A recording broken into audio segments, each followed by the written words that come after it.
সুবহানাল্লাহ কার প্রশংসা? মাশাআল্লাহ কার প্রশংসা? বিসমিল্লাহ কার নাম?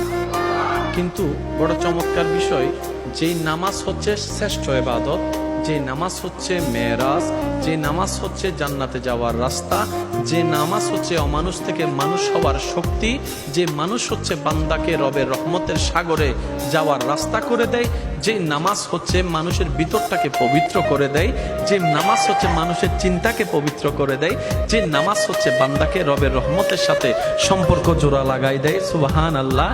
যে নামাজ হচ্ছে শারীরিক শক্তি ব্যায়ামকে বাড়িয়ে দেয়, যে নামাজ আপনার ব্রেন শক্তিকে বাড়িয়ে দেয়, যে নামাজ আপনার হার্টের রক্ত সঞ্চালন ভালো লাগে, যে নামাজ আপনার ভিতর একটা পবিত্রতার ভাব নিয়ে আসে, সেই নামাজকে রব্বুল আলামিন সুবহানাল্লাহ বলে শুরু করতে দেয় নাই, বিসমিল্লাহ বলে শুরু করতে দেয় নাই, মাশাআল্লাহ বলে শুরু করতে দেয় নাই। কখনো কি একবার ভেবেছেন